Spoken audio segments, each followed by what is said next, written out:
Welcome, everybody. My name is Greg Thrush, and I can't see each of your faces, but I can see that there are quite a few of us here. Tonight is a webinar. It's not quite a Zoom meeting, but we'll let you know how this is going to be organized. And I'm so happy to see this many people tonight, and I trust that you will hear some really good information this evening. This meeting is being hosted by Community Environmental Advocates. We're a local community group that advocates for responsible land use and environmental protection policies and actions in our county. And its goal for Nevada County's future is a thriving community, a strong economy, and a healthy environment. And one of the projects that CEA Foundation is working on is the proposed reoperation of the Idaho-Maryland Mine, and that's the reason everybody's here tonight. So thanks again for joining us. And just one thing that I want to do before we get started. I don't know how many people have signed up for the CEA newsletter, but it's a really valuable source of information for people to know what's going on. And I highly recommend that that you go there and subscribe. And I just put it in the chat box in case anybody wants it. So tonight's meeting is, I think I mentioned a little bit earlier, is the start of a new education series about the impacts and implications of reoperating the Idaho-Maryland Mine. And Community Environmental Advocates plans to hold these meetings once a month and to present special speakers who will address different topics related to the proposed reopening. And tonight we have Pam Heard, who's going to talk about air quality. So I'm hoping that this meeting does three things for everybody tonight. That will provide some in-depth information on the impacts of the mine to our community. That will provide an update on the application process for the mine permit. And then it will allow people to ask questions of CEA members and on each other about the mine and for us to have a community discussion. So let me tell you a little bit how this evening is organized and explain how the Q&A will work. And then we'll have each of the panelists introduce themselves briefly, and we'll get started. So we're going to have three presenters. Christy is going to start, and she's going to do a 10-minute presentation, just overall talking points about how to help people think about mine and its implications for our community. And she's going to kind of end with a what can you do pitch. Then Paul is going to talk a bit about the CEQA application process and where it's at and how it works, and so that people can kind of get a sense of the timeline and how to participate in the public aspects of it. And then Pam Heard is going to give a presentation about 10 minutes or so about air quality concerns. And then after that, we will open it up to questions for Pam and for all of us, really. So then I want to explain how, when we get to that point, I'll explain how you'll get recognized to speak, because everybody at the moment, all the attendees are muted, and we will basically recognize people, but I'll talk to you more about that when we get there. So can everybody who's watching, does everyone see the Q&A icon at the bottom of the screen? Take a look for it.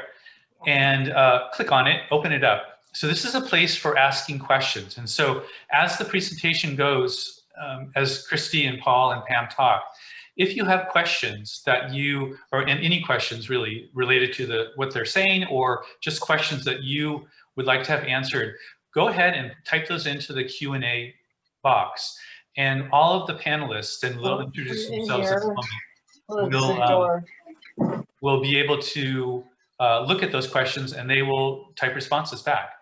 And then at the end, we'll also have a live question and answer session as well. So, but if you have any questions that you would like to type into the Q&A section, please go ahead and do that. Please note that when you open that box, it might have appeared right in the middle of your screen. If it's kind of blocking your view, just go ahead and drag the box over to one side by putting your cursor in the title box area, holding down in your mouse or trackpad and dragging it over. That should do it. Okay, so let's get started. What I'd like to do is introduce, or have the panelists introduce themselves.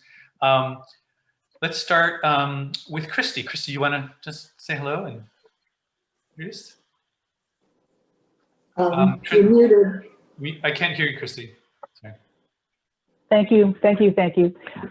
Yeah, I'm Christy Hubbard. I'm a local homeowner. I live not far from the Brunswick site, and I am a CEA volunteer. Tracy? Hi, everyone. I'm Tracy Sheehan, and I work with CEA. Paul? Paul Schwartz, and I'm a homeowner on Meadow Drive off 174 and a retired capital planner from UC Davis. Barbara? Hi, I'm Barbara Ravines. I am on the CEA board and happy to be there and participating in this, but I'm also a Sierra Nevada group member, and they are also very involved in this, and we need everybody to be involved. Pam, do you want to introduce yourself? Yes, I'm a local homeowner, just less than half a mile from the mine, and I'm a respiratory therapist as well, and I'm very concerned for our community health. And Lori? You're on mute, Lori. I'm Lori Oberholzer. I live in town in Nevada City, and I'm a city and environmental planner by profession, and I am on the CEA board. Ralph? Yeah, good evening. I'm Ralph Silverstein. I'm the president of CEA, and you may recognize me from Claim from years ago. We caught the mine last time, so it got me at it again. Anyway, welcome everyone. I'm really glad you're here. Yeah. And my name is Greg. I live in downtown Grass Valley, and I'm a volunteer, and I am also going to be moderating this evening. So let's get started. So first off, we're going to ask Christy if she would do a little presentation about talking points for the mine and how to get involved. All right. Can everybody see my screen okay? Greg? Yep. All right. Excellent. So first, let me give you a sense of the project. A company, yeah, I think everybody's heard of their name by now, but a company by the name of Rise Gold is proposing mining 24 hours a day, 7 days a week for as much as 80 years in our community. Now, just to give you a frame of reference, there are two sites. The Centennial site near downtown Grass Valley off of Idaho-Maryland Road, and the larger Brunswick site at the intersection of East Bennett and Brunswick Roads. The orange line gives you a much better sense of the true range of possible mining operations because Rise Gold has mineral rights that extend far beyond the above ground borders. Now, it's also worth mentioning that the Centennial site is a historically toxic site that is facing EPA Superfund designation. Now, that designation has been paused for the time because Rise Gold has agreed to clean the site up. But it's important to understand that these are currently two completely separate projects. CEA has asked the county to merge these into one project because, frankly, the Centennial site needs to be cleaned up before the rest of the project can proceed. So let's get into it. If this project is approved, the impact on Western Nevada County would be significant. And there are 5 things that hit the top of our worry list: water and wells, energy and the environment, air quality, neighborhood impact, and economic risk. Let's take them one at a time. We know that there will be impacts to our creeks, and the South Fork of Wolf Creek in particular. Rise proposes to dewater the abandoned tunnels, which means putting 3.6 million gallons a day of treated wastewater into the little South Fork of Wolf Creek for 6 months. And after that, they'd continue to remove 1.2 million gallons of water every day for the next 80 years. Organizations like the Sierra Club and Wolf Creek Community Alliance have said that this is very, very potentially dangerous for water quality. Now, another serious consideration is that there are more than 300 private wells. Sorry, I advanced too quickly. Let me back that up. Another serious consideration is that there are more than 300 private wells in the mineral rights area, and many hundreds more nearby that are at risk.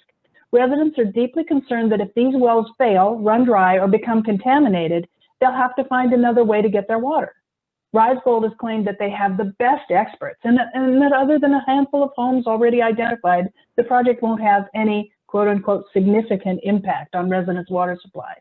But here's the thing, they can't promise that. We know from previous studies that the fractured rock groundwater hydrogeology in this area is extremely complicated, and the impacts of groundwater are truly unpredictable. So, you know, some of you may remember that the San Juan mine had to shut down in the mid-90s after the mine drained residents' wells. That was over 15 years ago, and the impacts of the failure are still being felt amongst residents. And those wells were permanently damaged. Now we have 300 homes in the immediate area and many hundreds more that could potentially fail if, you know, the worst happens. And so given the scope of how many homes could be impacted, we really have to ask, does Rise Gold have the capacity to make things right if bad things happen? Or do we even want to make this, you know, obviously I think a lot of us feel like we just don't want this to happen at all. Now, another concern is the environment. The planned energy consumption alone is a huge eye-opener. The electric usage is estimated to be 42 billion watt hours per year, which is about 12% of what the whole of Nevada County uses in a year. The plan calls for significant use of fossil fuels. It's also estimated that their ongoing level of energy consumption would be roughly equivalent to adding 5,000 new homes. This is completely opposite of where Nevada County has decided to go. The Nevada County Environmental Action Plan calls for a significant reduction of residential electrical use. Believe it or not, that plan calls for a reduction of 42 billion watt hours by the year 2035, which is exactly the same yearly usage as the mine proposes to have. In other words, the mine would completely erase our planned gains. Now, another huge point of concern is air quality, and we do have a standard set of talking points for this, but I'm going to skip them tonight because our special guest, Pam, is going to go in depth on the topic. But the big takeaway here is simply that our air is already seriously compromised with an F rating. Anything more will make it worse.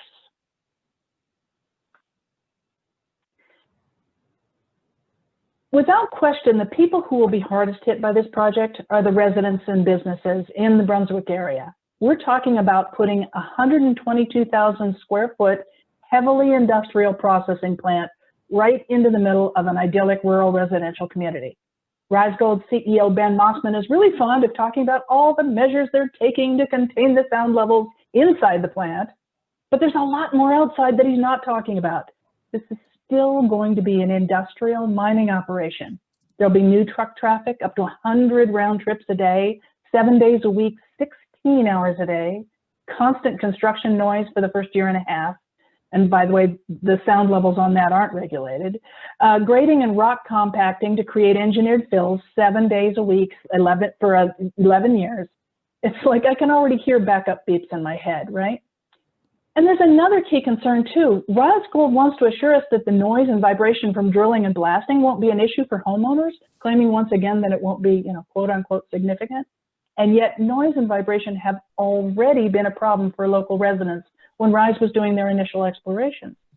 Several reports and complaints were made, including one from a homeowner near the Brunswick site who was woken out of a sound sleep many times.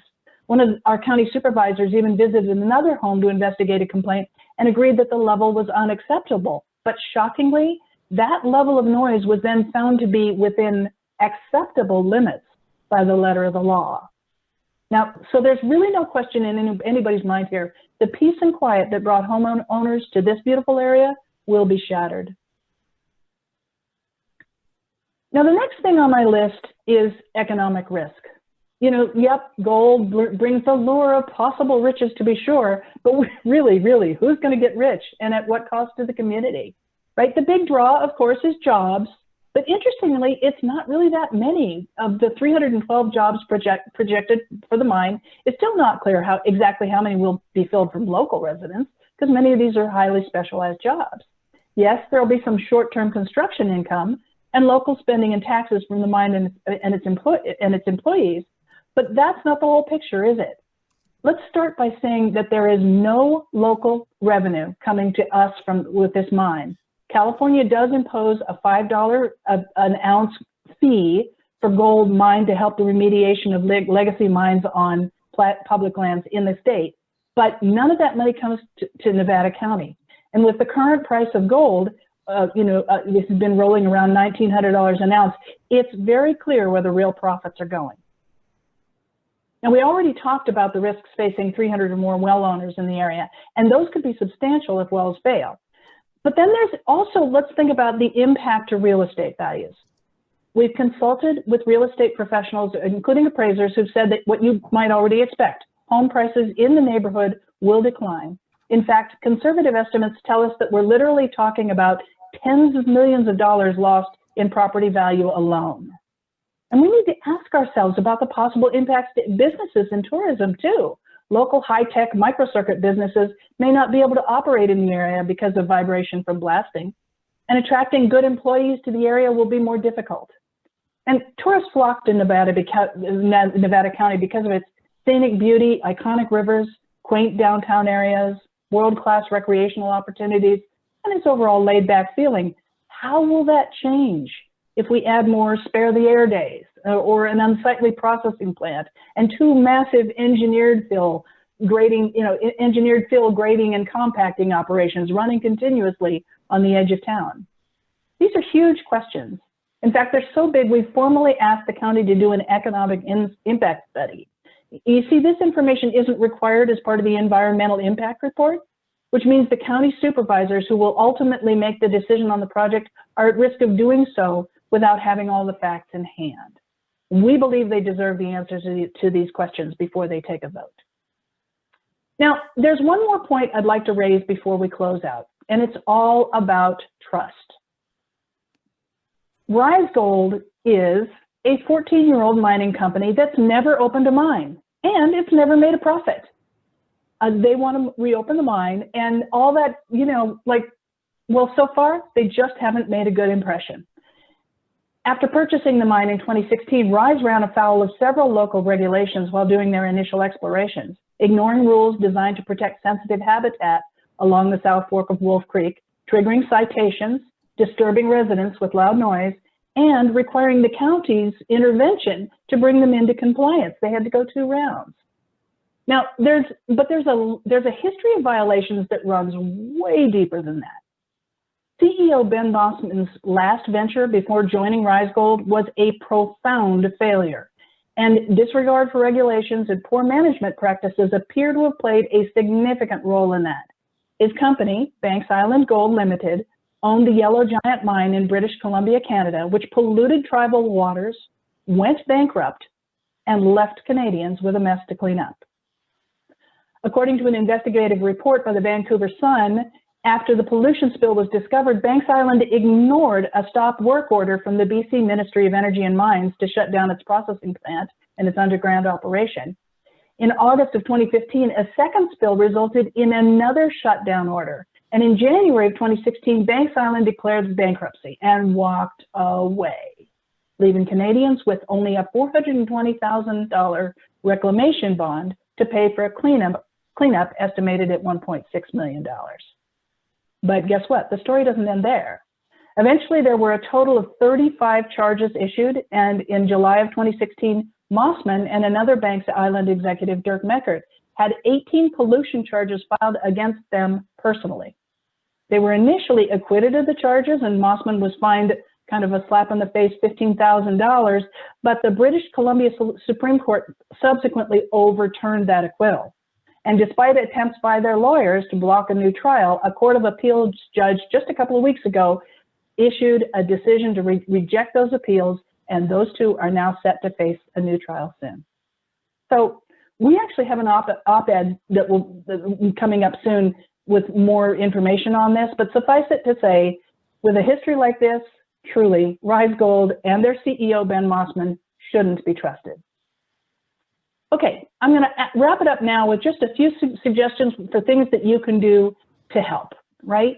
The first of those, ask the county for an economic impact study. We just need to keep beating this drum. Lots of people have asked. We need lots more people to ask. We really think there's going to be a negative impact on our area, and we really need to push them to get it done.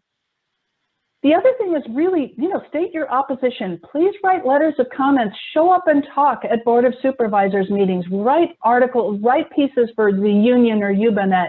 Go out and reach out to Rise Gold investors. There is the last of the Board of Supervisor meetings this year is December 15th at 9 a.m. at the Rood Center. Really encourage people to come out, show up and talk and tell them what you think. There's some other things you can do, raise awareness, make a sign for your yard or car. There is a Facebook group that was started by one of our volunteers to stop the Idaho-Maryland Mine Facebook site. We post to that regularly, good way to stay in touch. And we also really encourage you to, to get involved with us, sign up for our newsletter, volunteer, donate. And I'm just going to make a quick thing on the donation idea. Paul is going to talk about the timeline and the upcoming DEIR. When that DEIR comes here, we're going to need all the best lawyers and the best experts on this, commenting and looking at it and looking at angles. And so your donation not only helps the work of all of these great people on the day-to-day operations and even being able to share webinars like this, but we also need help with legal funds. So please donate if you can.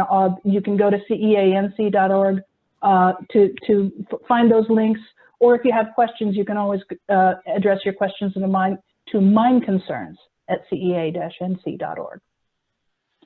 So with that, I'm going to stop sharing for a second, and I think we're going to shift over to the next speaker. Paul, I think you're the guy, right?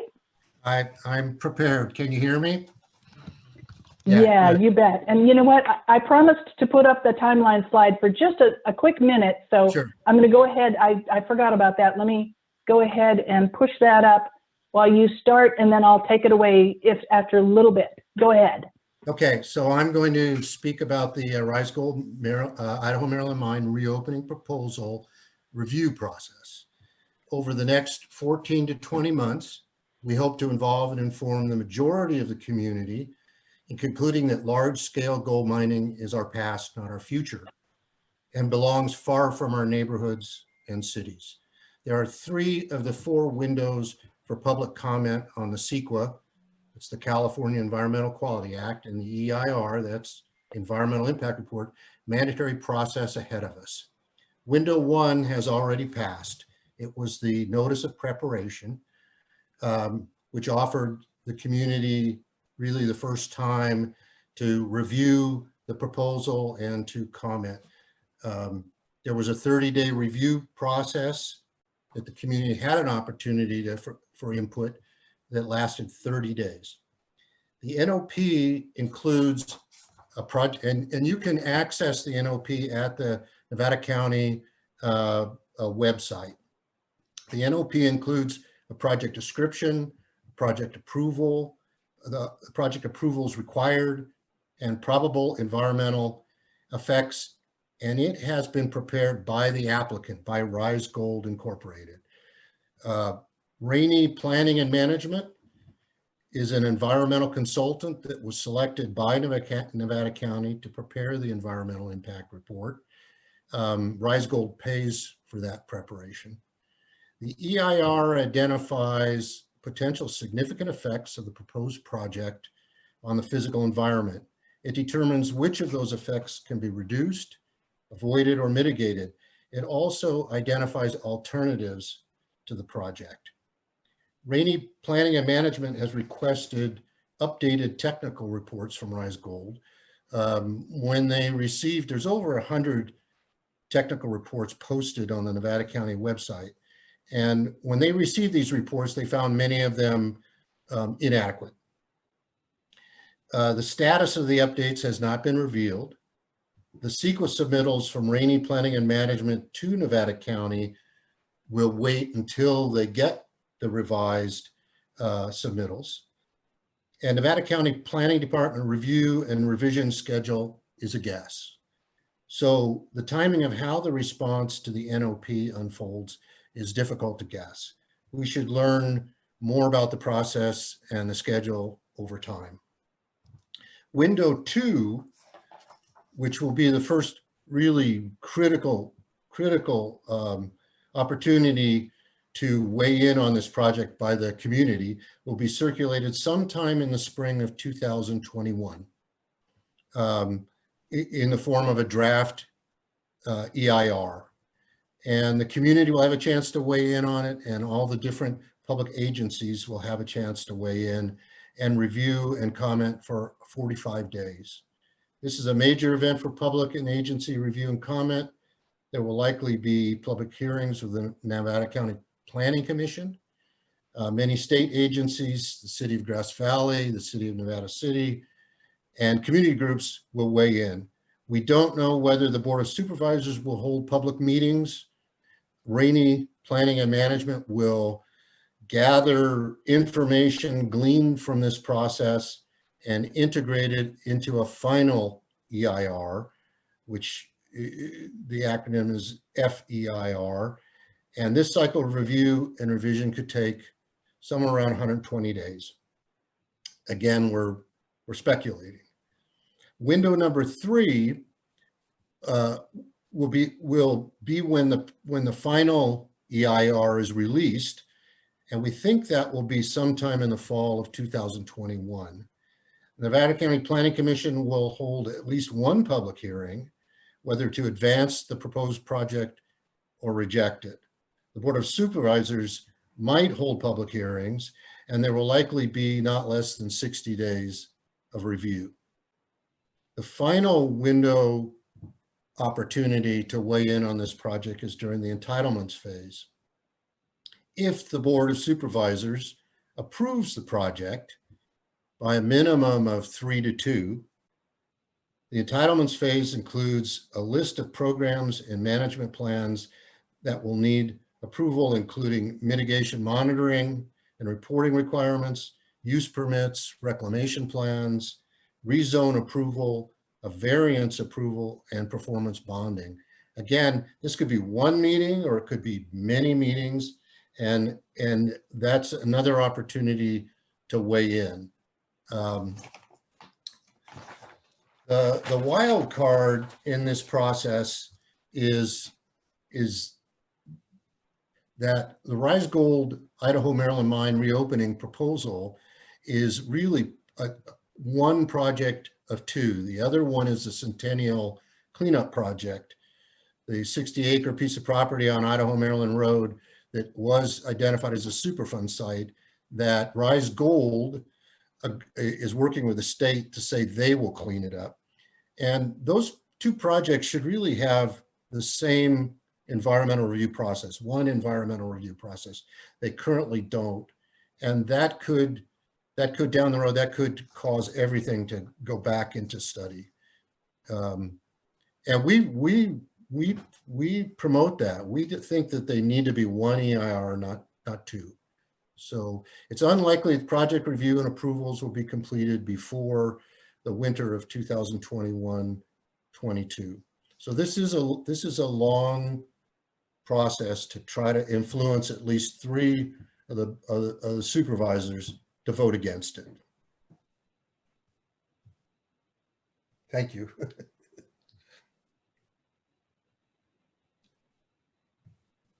Hey, that was awesome, Paul. Hey, and Greg, you're still on mute. Can I do something fun just to make sure everybody's all awake before we move over to Pam? I'm just going to take just a moment and push out a poll. All right. So I'm going to ask you all I've got a whole long list of things that you might be concerned about with the mine. I'm going to ask you to be selective. Pick your top 3 concerns only. You just have to choose. All right. Can everybody see the poll? I'm not seeing anybody click yet. Okay, somebody's got to click on something. I'm not seeing anybody change anything. Ah, now I'm getting some votes. Yay, thank you. Just 3, be good.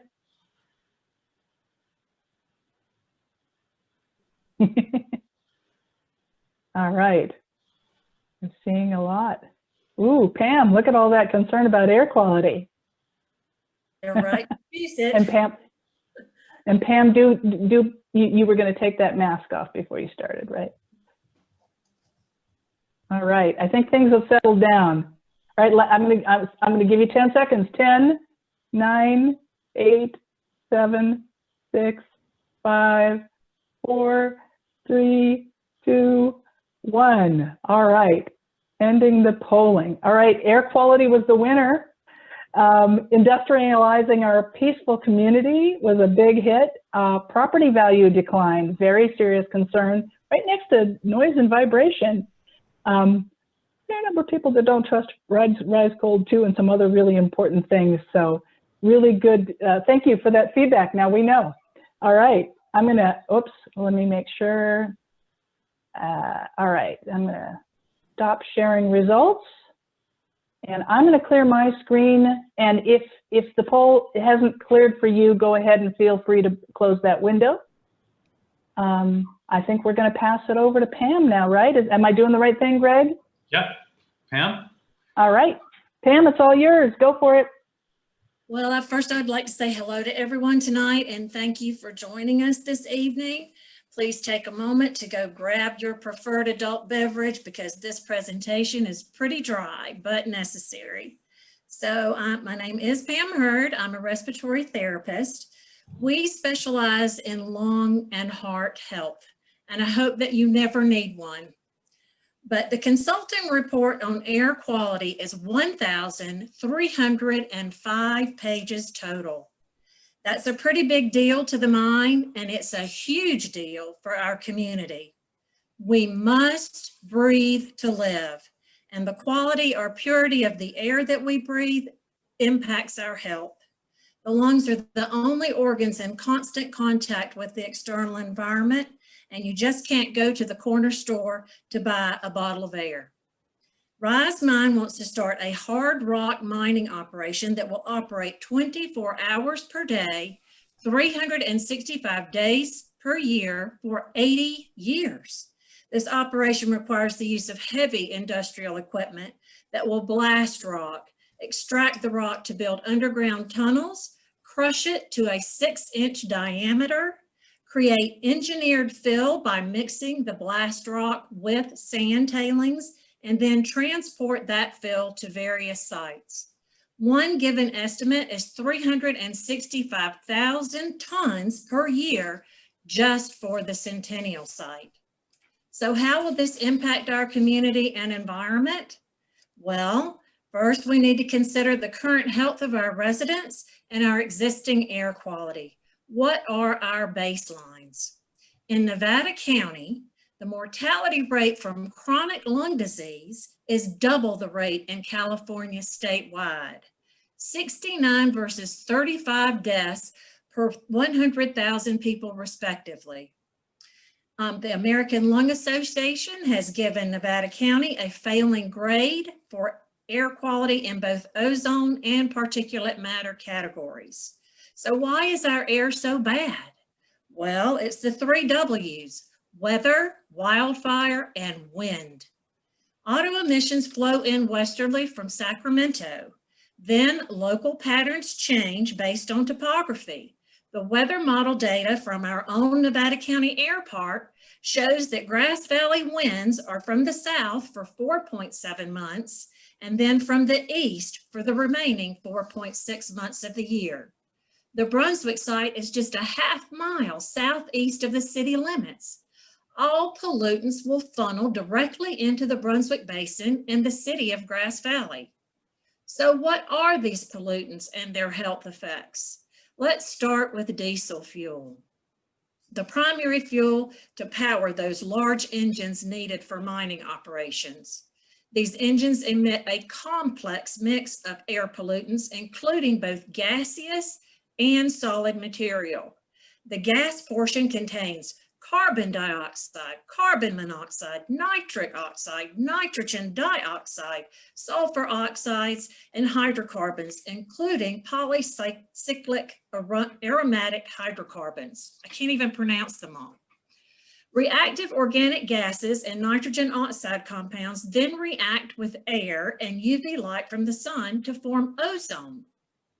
All of these gases cause irritation and inflammation to the respiratory tract and can cause shortness of breath, trigger allergy or asthma symptoms, and result in decreased lung function. In addition to ozone concerns, nitrogen and sulfur oxides are captured by moisture to form acid rain, which has devastating effects on terrestrial and aquatic environments. The solid material in diesel fuel belongs to a class of compounds called toxic air contaminants.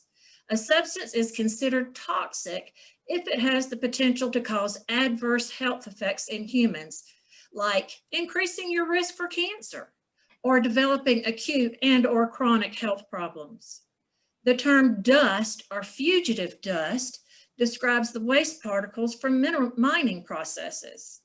Dust is defined as fine particles of matter in a size range from 1 to 100 microns, which settle slowly under the influence of gravity.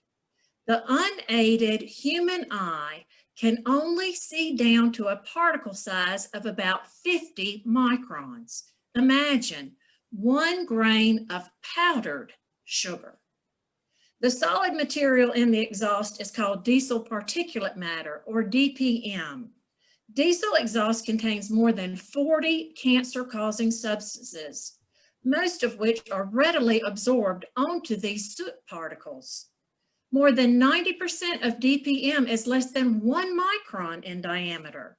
The smaller the particle, the deeper it penetrates into your lungs to where the air sacs are located and gas exchange occurs in contact with the bloodstream. The California Air Resources Board estimates that about 70% of the cancer risk that the average Californian faces from breathing toxic air contaminants stems from these diesel exhaust particles. Asbestos is another toxic air contaminant. Naturally occurring asbestos is found throughout California, most commonly where ultramafic or serpentinite rock is present. Asbestos fibers can become airborne and be inhaled, causing chronic local inflammation, disrupting orderly cell division, possibly leading to the development of asbestosis and mesothelioma. The particle size for exposure is measured at just 5 microns, invisible to the naked eye, or as my 4-year-old grandson would say, teeny tiny. It's so teeny tiny that you need a microscope to see it. The report given to investors, the IM technical report, focuses on the location of the gold deposits and has over 50 references to serpentine or serpentinite. It states that, quote, the whole package of rocks exhibits a region foliation and is interpreted as a serpentinite matrix tectonic melange. Here's another example. The Rose Garden deposit is hosted solely in serpentinite. Wow, French, roses, and gold? They make it sound so poetic. Translation? What they're saying is that a lot of the gold they know about is surrounded by serpentine-type rocks. These serpentine rock areas are the same areas most likely to contain asbestos. RISE declares in this same report that they will decide what areas are feasible to mine. Trust me, their decisions will be based on gold assays, not on asbestos content. Once the gold ore is mined, it will then be pulverized and create yet another toxic air contaminant, crystalline silica. The gold deposits are primarily found in quartz veins, silicon dioxide. This quartz will be ground down below 100 micron size, and the gold will be separated out by gravity flotation. RISE has stated that 12% of the sand tailings from this process screens down to 44 microns, again, invisible to the naked eye. Respirable crystalline silica has a diameter of 4 microns. It is unknown what portion of those 12% tailings will be less than 44 microns in size. Crystalline silica is hazardous when inhaled. Chronic exposure is associated with bronchitis, emphysema, small airways disease, and silicosis, the fibrotic scarring of lung tissue. Who will be affected by these pollutants? We will all be affected. But children, the elderly, and people with existing health conditions will suffer most. Children spend twice as much time outdoors as adults, and they inhale more pollutants per pound of body weight. Children, teens, and adults who exercise or work outdoors are at their greatest risk for exposure. And let's not forget our elderly folks. The quadrant just north of the Brunswick and Centennial sites is home to our hospital, skilled nursing facilities, assisted living facilities, the Chappaday Indian Health Center, doctor's offices, senior apartment complexes, along with our homeless shelter and the proposed homeless housing project. Our supportive services are located here too. Pride Industries, Freed, the Regional Center, Dialysis Center, Public Health Department offices, and the ambulance service. So, are you ready to follow me down the rabbit hole? I believe that Rise Mine is not revealing the whole truth. In reality, they will be working through serpentinite to extract the gold ore. This serpentinite will contaminate all of their equipment and all the other types of rock. The skips, crushers, conveyor belts, front-end loaders, and trucks will be dusted with asbestos. Can rinsing the truck tires before they exit the site or covering the truck bed with a tarp control community exposure? The asbestos and crystalline silica particles are invisible. When airborne and released, they cannot be measured or tracked in the environment. And there is no safe amount of exposure to asbestos. The list of pollutants is long.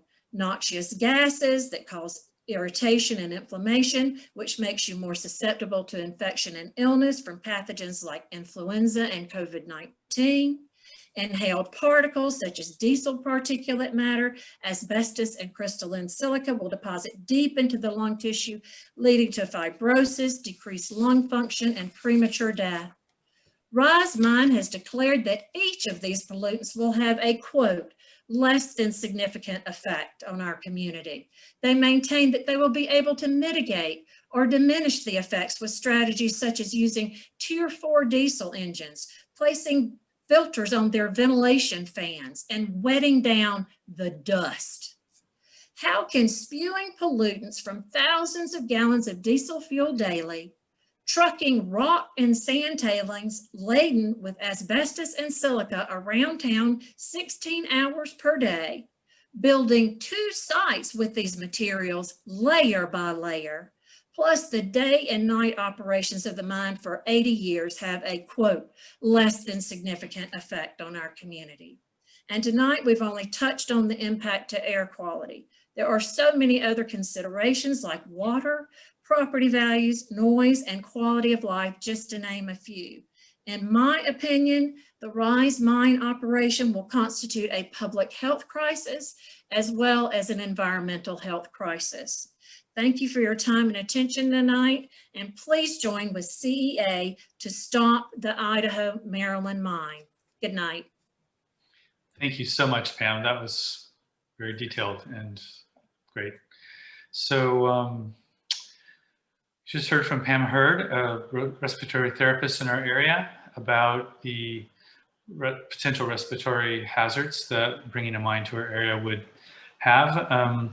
So we are done with our presentations, and what we'd like to do now in the remaining time that we have is to open up the this evening's meeting to all of the attendees who have questions that they would like to answer, have answered, and have a discussion. So the way this is going to work is this. This is a little bit different. This is a webinar, a Zoom webinar versus a meeting, and so we, the presenters, need to acknowledge who would like to speak, and then we will simply unmute you, and you can make your comment or question, and then we will try to answer it. And if people would like to respond back to them, they can raise their hand in turn, and we will acknowledge everybody that wants to speak.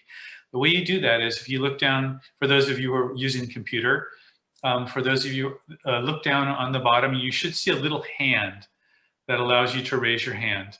Just by clicking on that, we'll see that you would like to speak. We will unmute you, and we will acknowledge you and let you know that it's your turn.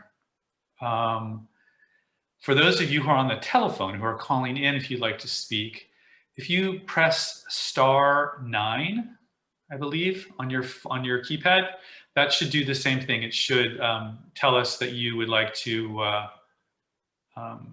speak, and then if you press the *6, that will unmute you once we allow you to, give you the access, and we will acknowledge you as well in an audio way so that you know it's your turn. So without further ado, does anybody have any questions? Or do we have anybody who has raised their hand at this point? Let's see, how should we do this? I guess we'll just go from the top to the bottom. I hope we can see this in order, but let's start with Gary Griffith. Go ahead, Gary. We've unmuted you. Go ahead. Hi, everyone. Thanks so much for that presentation. Can you hear me okay? Yeah. Great. That was very detailed. Two short things. Ozone is a significant problem in this community, and it's actively tracked by the air quality district. How will the potential opening of this mine increase, I would imagine, our ozone numbers? It's a good question. So you can ponder that. The second question is, with all the detail given of toxic contaminants caused by diesel, by asbestos release through serpentinaceous rock, silicosis, and the rest, what kind of modeling, what tools can we use as an organization to model the spread and concentration of these things so we have real significant impact, instead of someone like Ricegold or the supervisor saying that, yes, it's a problem, but not really very much of a problem. Like you mentioned, the hospital, for example, at its distance, how much of a problem is it? What kind of tools do we have that can model the spread and concentration of these contaminants? Thank you.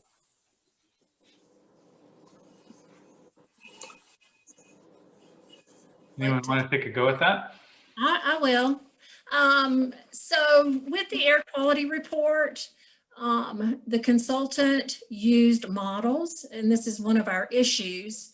They were looking at, for ozone comparisons, they were looking at Yuba City, which is in the Central Valley. And then for the health risk assessment for these contaminants, cancer causing agents, that sort of thing, they used a model in Blue Canyon, an air mode model in Blue Canyon.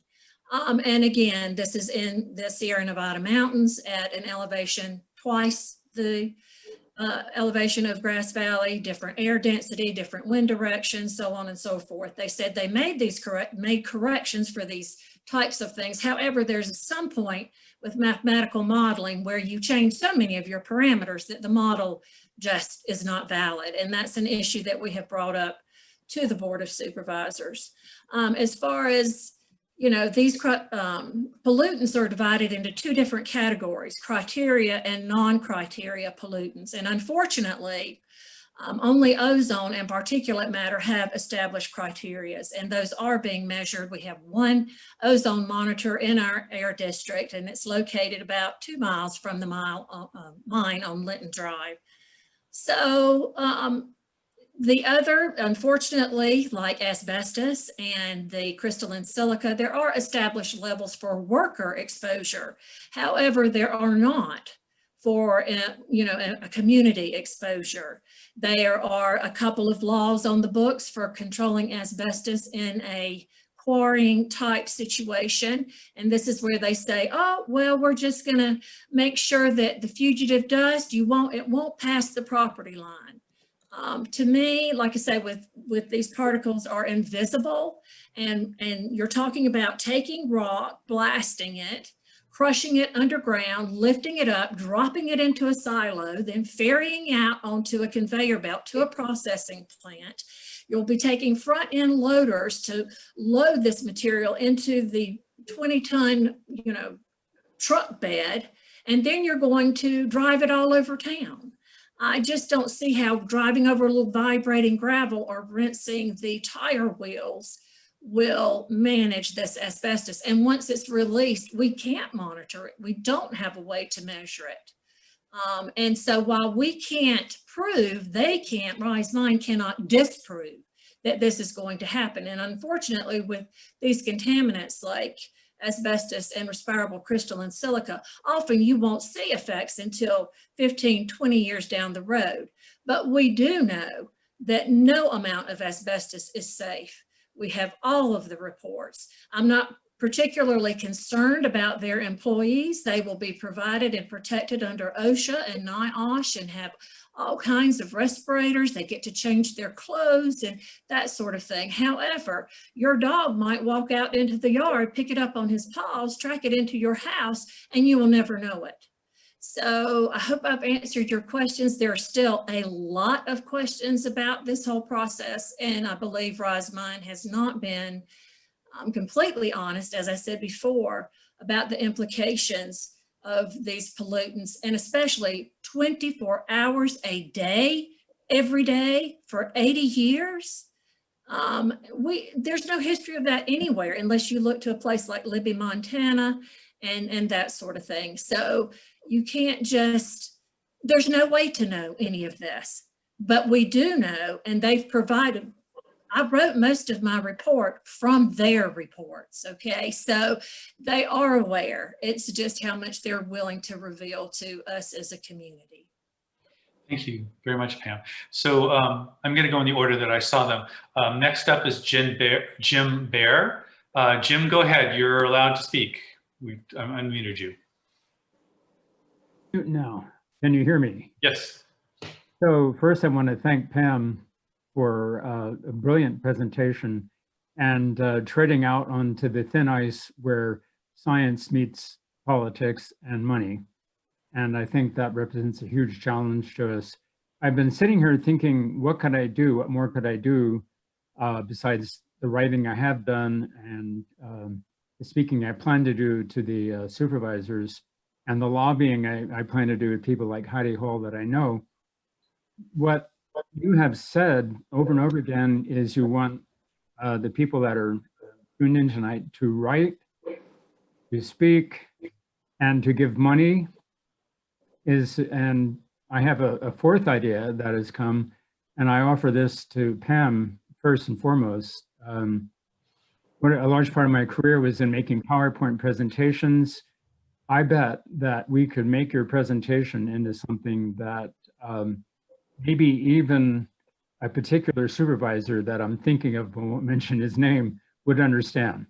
But I think you're in a place where it's irrefutable. We've been talking for months about this, and you've really nailed it.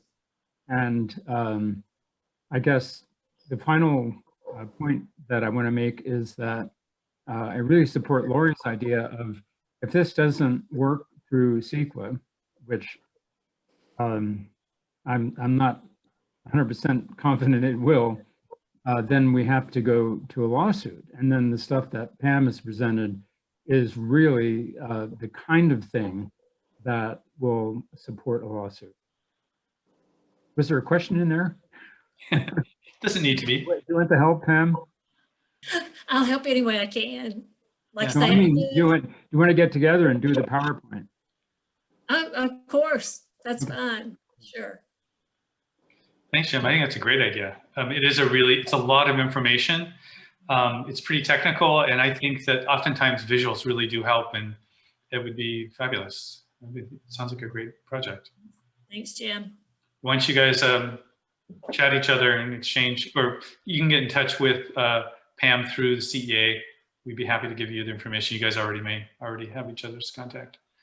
So thanks very much, Jim. Bill Clark is the next person that I saw. So Bill, go ahead. You are unmuted. You need to unmute yourself. Oh, can you hear me okay? Yes. Yeah, the excellent presentation by all.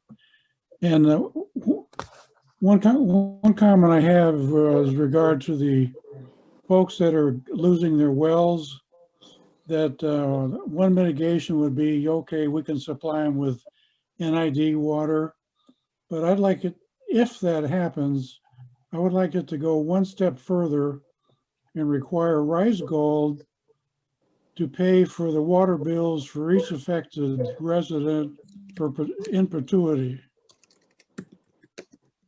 That's it. Good, thanks for the comment, Bill. Yeah, so somebody made a comment that when, in terms of communicating with supervisors, that really please send your concerns to all the supervisors, because all 5 of them do have a vote and will be help decide the fate of whether we have a mine in our community or not. So keep that in mind. So the next person that I want to acknowledge is Jorge Velasquez. Jorge, you've been unmuted. You are good to go.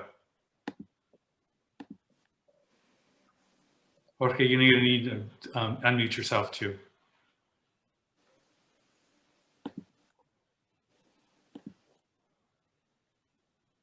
Jorge, can you, are you still there? Oh, there we go. There it is. Hi. Bad on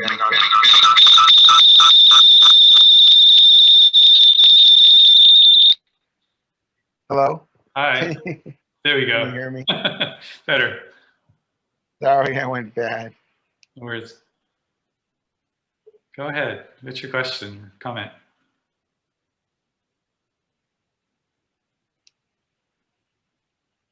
Still there, Jorge?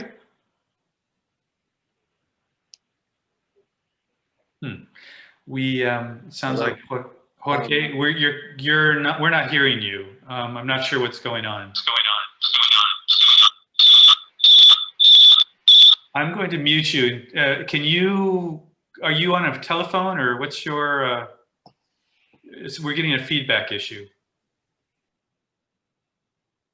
Looks like he's muted himself for the moment.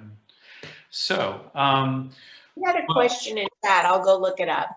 Okay, go ahead. One of the things that I was thinking as Pam was talking was, she was talking a lot about diesel fuels, and it relates to the fact that, well, there are diesel trucks around, they function in our community.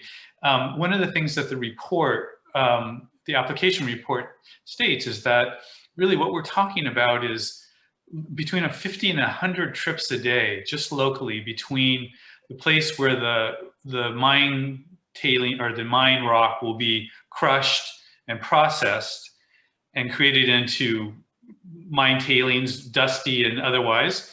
And then that rock will be moved, put into a location, compacted with heavy equipment. And that's what Pam was referring to. She may have said that, it was something that occurred to me, that we're talking about pretty much, like she said, 16 hours a day of constant diesel activity of heavy equipment in our community. We don't really have that right now. It would be a pretty big difference. And of course, the people closest to the mine will be the most impacted, but really it will impact all of us. I live in downtown Grass Valley. I'm very concerned about it. I know that someone asked earlier, how much ozone would be contributed as a result of this diesel. It's a really good question. I don't know how we will determine that, but I think that there's some modeling that could be done based on how much fuel will be utilized, and it would be an interesting question. I think we should do some research on that and try to figure out if we can come up with a good, scientifically based answer. I think it would be a valuable thing to do. Jorge, how are you? Go ahead, Tracy. I found Jorge's question in the chat, and it's a good one. I heard it from someone today, and that's basically, can you give us a temperature read on the supervisors right now? I don't think so. Anybody And want? I'm not going to answer that one. Who's Are you asking me to answer that? No, anybody that wants to give it a try. Go ahead, Lori, if you've got an idea. Well, I think it's way too early for that. And we're certainly hoping that we'll get all of their votes. But we're meeting with each of the supervisors, and the Grass Valley Council members will be meeting with individually over this whole period to keep them updated on what we're doing and to answer their questions.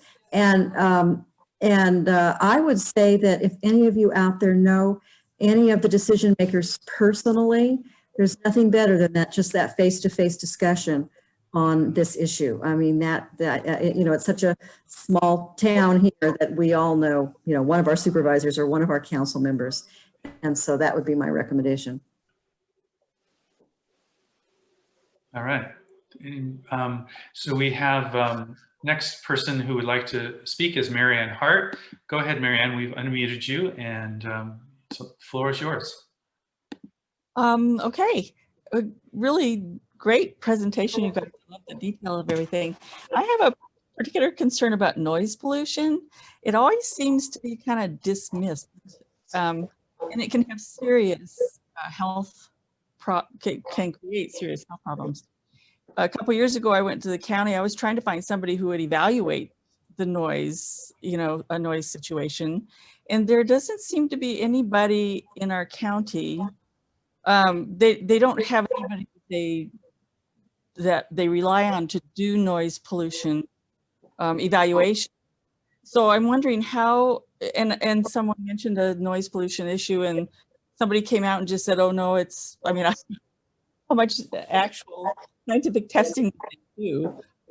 Or did they just stand there and say, well, no, that's not, too much.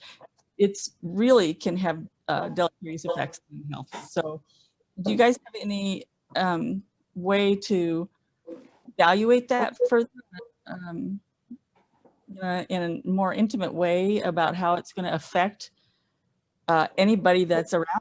How far does the noise extend? So I just wanted to know how that's going to be looked at as a serious issue and should be really delved into. Yeah, it's a really good question. We have talked about the noise pollution issue a bit and have been similarly wondering how can we sort of monitor it and objectively measure it and compare it to current conditions. Ralph, did you want to speak to that? I can add a little bit. They have monitoring equipment that they propose to place at different sites around the mining activities. Unfortunately, the level of noise that can be extremely irritating falls below the normal threshold for what's considered acceptable by the county standards. However, they do have a clause that explains that long-term persistent noise they should establish on a per project basis. And this is an area where I think we really need to push and lobby the supervisors to understand that it may be less than 55 decibels at 3 a.m. in the morning, or 45 decibels, whatever the so-called threshold is by some machine. But if you're trying to sleep and you hear a beep, beep, beep, or a constant rumble or a high-pitched whine, it can disturb your sleep, and it's a health issue. And there's a lot of studies in Europe that show the long-term impacts of low levels of noise. I think there's some in the United States too that are starting to come up to show the health impacts of this. So we have a lot of work to do in that area to educate the supervisor and make sure they really understand what this would do to the community. So thank you. Hi. I just wanted to suggest that the kinds of comments, Marianne, that you've made, I think need to be made directly to the Board of Supervisors and to our commissioners, the council members, and planning commissioners, because it is one of those things that's very difficult for to measure, in a sense. You can do the decibels, but this is more overarching and it's constant.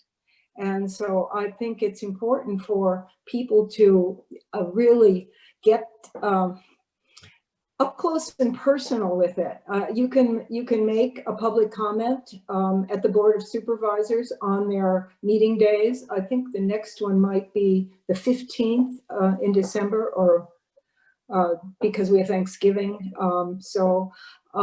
And you can make a 3-minute comment and just tell them your feelings, because you sounded very concerned and they need to hear these concerns. So I would urge that to everybody who has any concerns about these, but I think noise is a little bit unusual because it's so difficult to measure in the overarching way. So so Lori, did you want to address the issue of the question that we had about the result from the poll that we took? Do you want to talk about that? There's one other person, Greg Van Ness, who would like to make a comment. Can I allow that person to ask their question, and then we can go to you? Let me go ahead. Greg, go ahead. I unmuted you. You're on. Thank you. I really enjoyed Pam's presentation. I like the PowerPoint idea. I'd just like to restate that I would be happy to, attend the Board of Supervisors meetings. I always get like 12 hours notice and I'm slammed with work and I can never do it. So I know you guys saw all that in my chat, but for people on the call that may also like to know that meeting is coming up so they can participate, a little more advanced notice would be great. My question is, what is the feeling about the community's awareness level at this point overall? I've attended all these, I'm pretty aware, but how is the community and small business awareness at this point in the process? Thank you.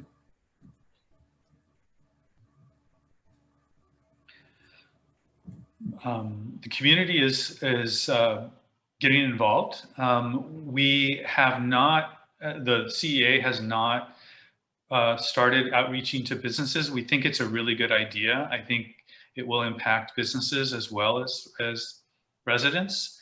And I'm not quite sure what your background is, Greg, but we would really like some help with that to start conversations with the business community and see how they feel about what this mine means for them.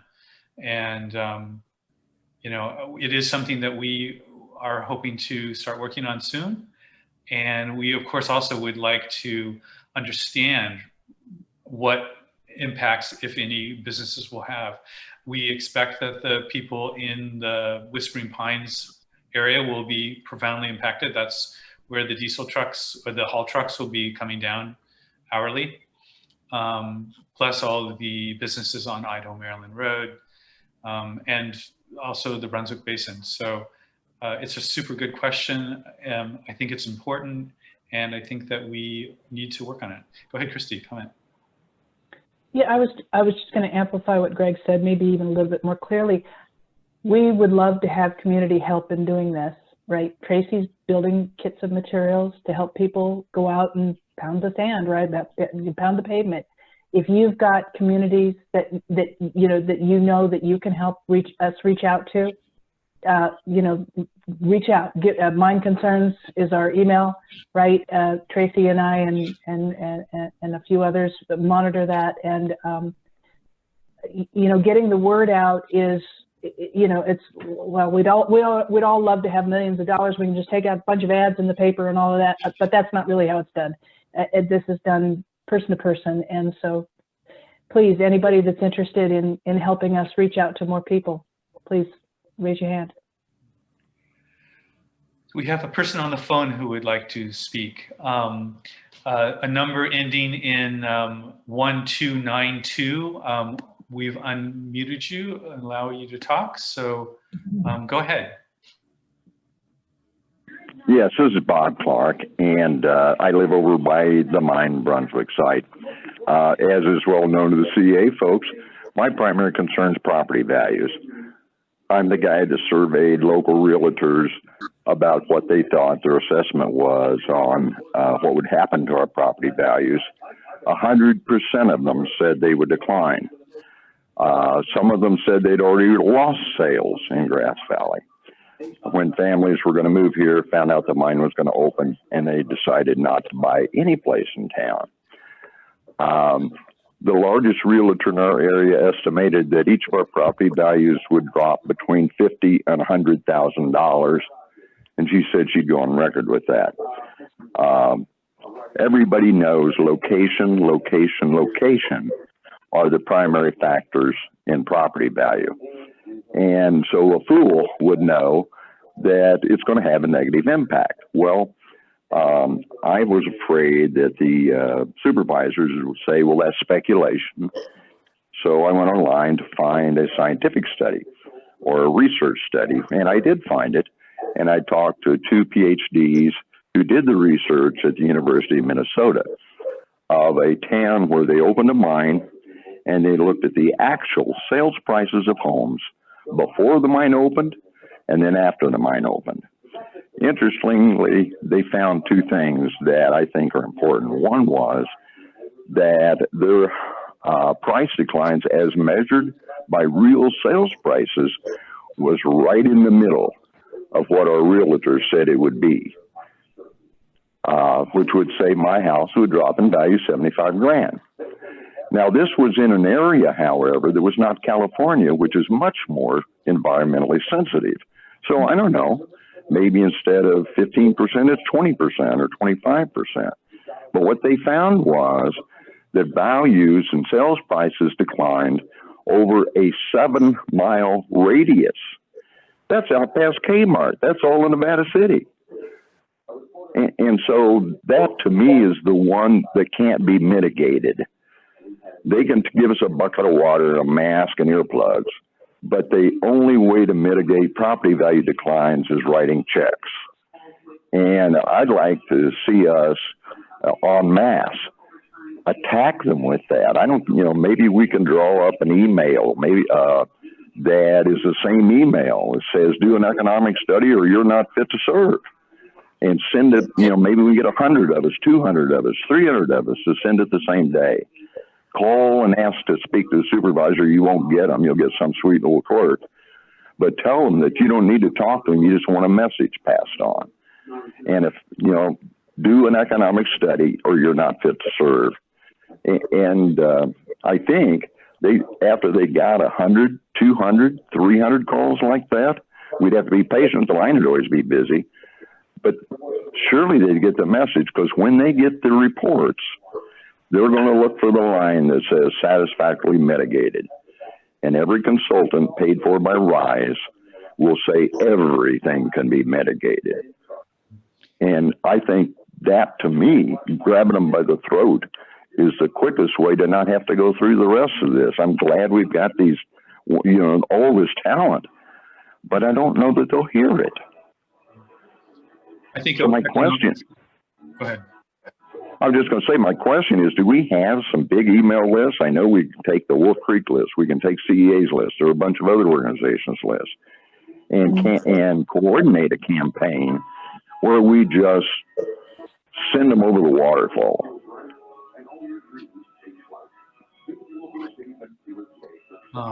CEA is very interested in economic studies of the impacts of this mine, and it is a process to educate our supervisors and to educate ourselves about what will be the economic impacts. And I think the real estate values are a very important one. And Bob, it sounds like you've done some really good research, and we would like to look at it and think about it carefully and talk to others about this, and come up with a very accurate understanding of what, modeling how mining would impact real estate values. It's a tricky question, but a good one.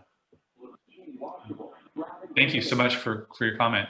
There's another person who has their hand raised. That is Carolyn Groh. Carolyn, I've unmuted you. Go ahead. Oops, did I do it? Yeah, I'm here. Okay. Can you hear me? Yeah. Okay.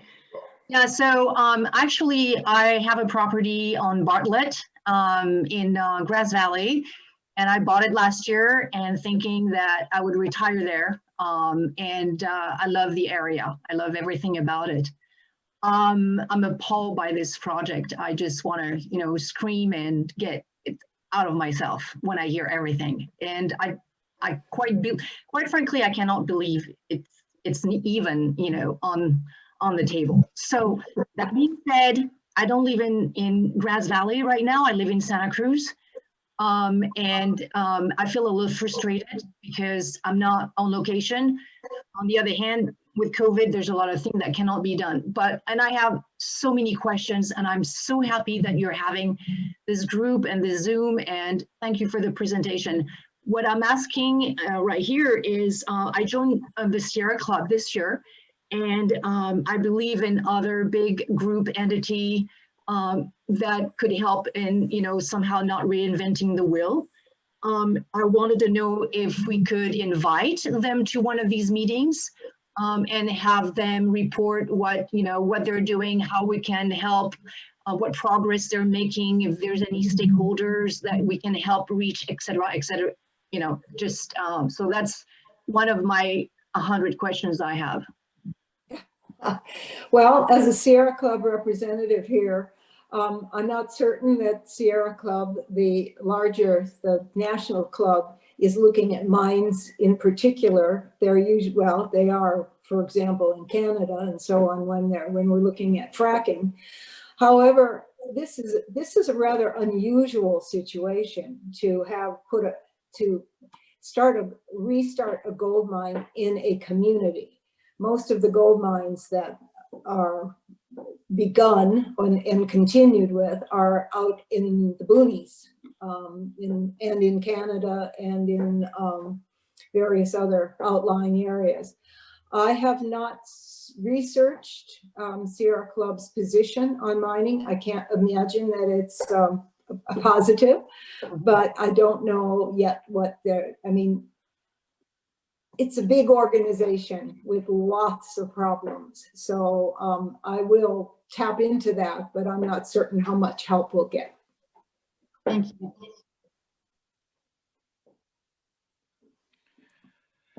There's Doreen in the questions section said that she had a suggestion. She said, let's ask UManet, because they are so valuable to our community, along with KVMR, to simulcast the public town hall and panel, perhaps with CEA, which would significantly expand the public scope of this issue. What do you think? And it sounds great to me. I think that this is a process. We are trying, it's little person at a time, but trying to get more and more people involved in thinking about this issue. And I think that going and trying to approach larger media outlets would be a wonderful thing. Thank you for that suggestion, Doreen. Alex Ulrich, excuse me. She has a question. She said, how much money can Rise Gold throw at the powers that be, legitimate and otherwise? I don't think that this process is, I don't know that they're corrupt. I just think they are going through the hoops. They're going through the application process, but anybody else have a comment? Ralph?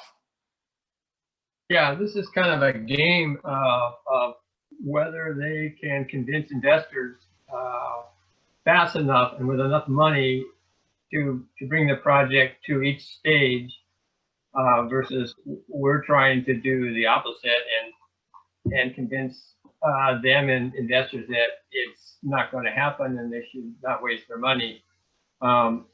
The thing that concerns us about this project is there's some very big names in the mining industry who are major investors in this corporation right now. And so we have to assume that they might throw a whole lot of money at it. We have to go into it fighting, and hopefully they'll realize that it's not worth the investment. But we can't assume that they won't have a lot of money. Just pay for real zippy media campaigns, to do campaign contributions to candidates, do all sorts of things that it would be tough for us to fight. So we really need to get the word out, and do our job. And we need your support. That's all I can say. Thanks. Wonderful. So I think that's all I don't see any other hands up. Anybody else want to ask any questions? We're at 7:23. It's gone over time. Thank you all so much for participating and listening to our presentation tonight. As I mentioned earlier, CEA is planning to do these on a monthly basis. Please sign up go to the CEA website, which if somebody could put in the chat, that would be wonderful. And sign up for the newsletter that will post. We will post all the meetings there, of course, and other links to information that comes up as we get it. And yes, any comments before we say goodnight? Anybody want to say anything special? Well, go ahead, Ralph. Yeah, just when you sign up, if you want to subscribe, be sure to click the button that says, I think it's mining interest. That's the one that puts you on our Minewatch email list, which goes out every couple of weeks. Mm-hmm. And Christy just put up the web address for CEA. There you can look at there's a lot of information there on the site about the Idaho-Maryland Mine, and there's a place for you to subscribe to the newsletter. There's also a button to donate. This effort will cost our community some money, unfortunately. The CEA has retained some really good legal counsel to help us through the CEQA process. It just is going to be something that we will need to invest our resources in, and that is money, but it's also time and talking to your friends and family about this and getting people to start talking about it and thinking about it, and in public participation, helping our representatives understand our concerns and make the right decision and stop this mine. I just wanted to thank everybody for listening tonight and watching tonight, for that matter.